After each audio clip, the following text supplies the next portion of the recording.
सौभाग्य की एक बात यह कि दिल्ली जिमखाना को लेकर बवाल मचा तो पब्लिक को भी पता चल रहा है कि अफसर लोग सुविधाओं के नाम पर कैसे कैसे लुत्फ उठाते रहते हैं।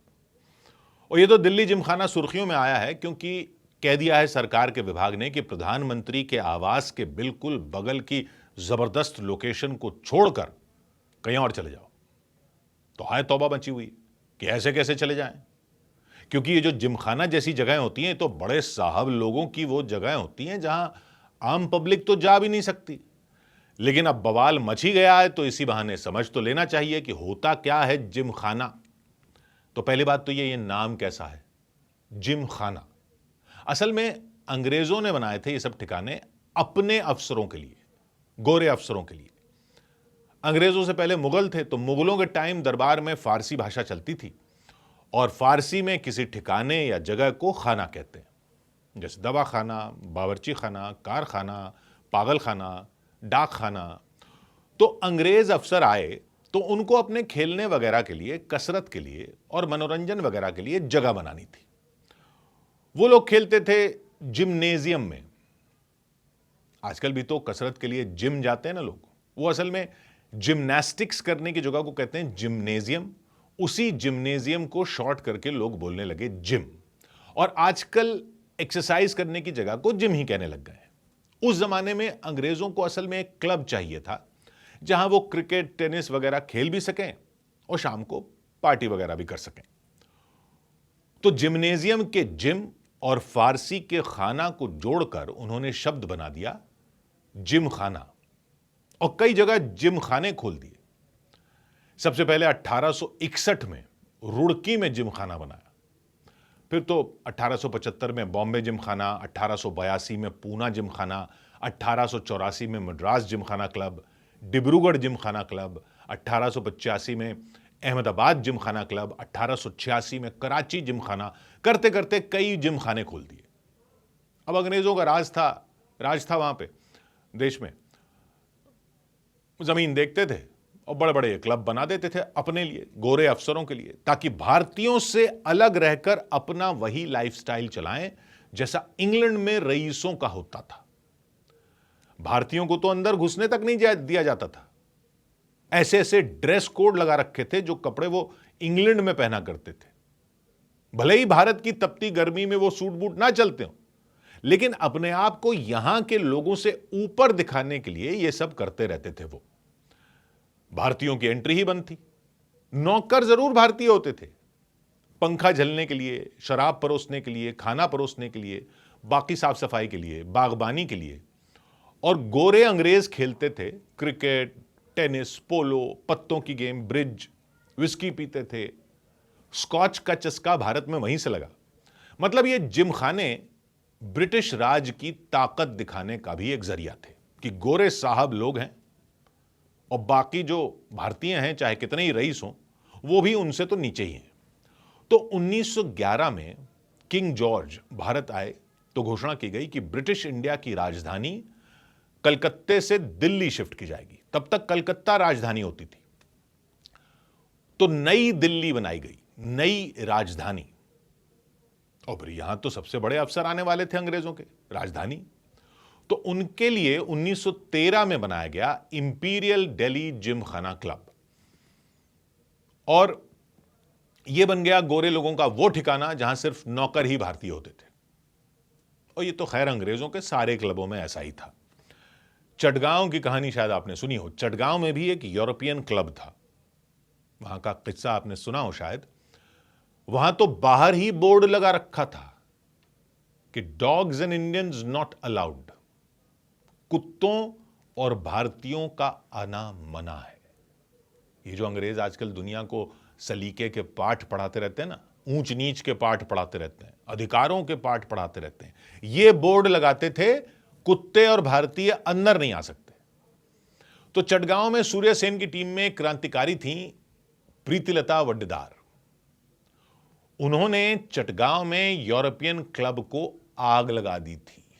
आग लगा दी थी कि ये लिखोगे कि कुत्ते और भारतीय नहीं आ सकते। उन्होंने क्लब ही फूंक डाला। और पुलिस ने जब उनको घेर लिया तो साइनाइड खाकर जान दे दी थी। प्रीतिलता जिंदा पुलिस के हाथ नहीं आई थी। मतलब इतना रोष होता था अंग्रेजों के इन क्लबों को लेकर पब्लिक में कि हमारी ही जमीन पर कब्जा करके अपनी ऐश के लिए ये ठिकाने बनाए जा रहे हैं और भारतीयों को नौकर बनाकर रखा हुआ है। लेकिन अंग्रेज तो चले गए। 1947 में देश आजाद हो गया। फिर क्या हुआ इन जिमखानों का? ये हमारे अफसरों ने ले लिए। सरकार और सेना के अफसर उन्होंने ले लिए। ये देश भर में जितने भी ये जिमखाने और क्लब थे वो अब इन अफसरों ने घेर लिए, वैसे ही जैसे अंग्रेज अफसरों के ये हुआ करते थे। बस गनीमत है कि इन्होंने बोर्ड नहीं लगाया कि कुत्ते और आम पब्लिक अंदर नहीं आ सकती।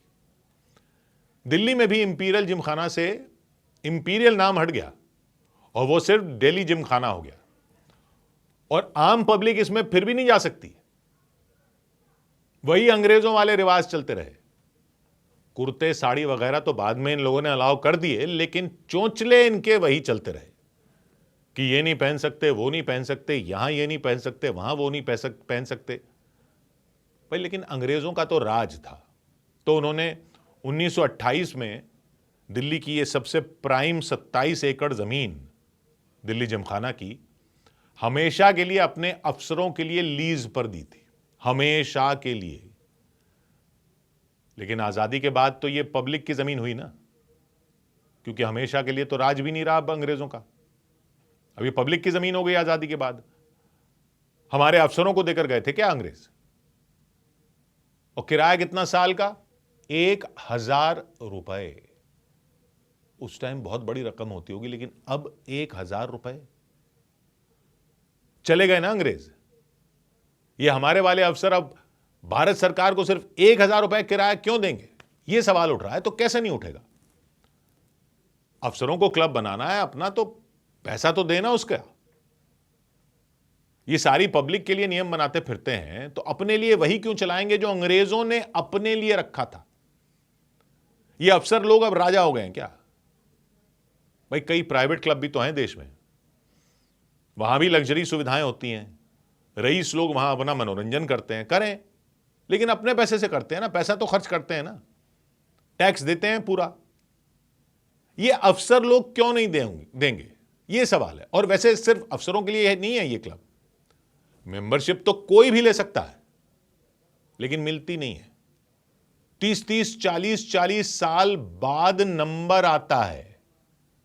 40 साल बाद, एप्लीकेशन भरने के 40 साल बाद। सोच रहे हो आप? और क्यों लगता है इतना टाइम? क्योंकि पुराने जो अफसर लोग थे वो ऐसे नियम बना गए अपने लिए खुद ही नियम बना गए कि उनकी मेंबरशिप उनके बच्चों को ट्रांसफर हो सकती है। और तय कौन करता है? इन्हीं लोगों की कमेटी तय करती है। इनमें आपस में झगड़े होते हैं, आपस में भी झगड़े होते हैं इनमें, लेकिन वो इस बात के होते हैं कि सेना के अफसरों की चलेगी या आईएएस वाले अफसरों की चलेगी। ये झगड़े हैं इनके। बाकी कई रईस घरानों के लोग भी मेंबर हैं, लेकिन ज्यादातर तो ये अफसर लोग हैं और जज लोग हैं, बड़े बड़े वकील लोग हैं। मतलब वीआईपीओं के भी वीआईपी जो होते हैं उनमें भी कई का नंबर नहीं आता। 30-30 साल से उन्होंने भी फॉर्म भरा हुआ है, लेकिन पुराने मेंबरों के बच्चे मेंबर बन जाते हैं, उनका बनना ज्यादा आसान है। तो ये किस टाइप का परिवारवाद चल रहा है? सवाल क्यों नहीं उठेगा? सवाल क्यों नहीं उठेगा कि ये कौन सी राजशाही है?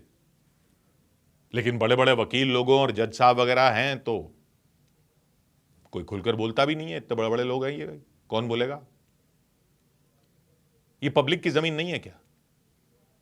अंग्रेज सरकार देकर चली गई तो एक तो वो चली गई ना, अब कोई ब्रिटिश राज तो है नहीं, तो ये पब्लिक की जमीन कैसे नहीं है? सरकार को मार्केट रेट के हिसाब से पैसा क्यों नहीं मिले? ये सवाल तो उठेगा ही। और अगर ये पब्लिक की जमीन पर ये चला रहे हैं तो ये मेंबरों के बच्चों का कोटा क्यों होगा? आपके पापा जी की जमीन नहीं है तो आपके पापा जी का क्लब नहीं है, तो आपके पापा जी मेंबर थे तो आप क्यों मेंबर बन जाओगे?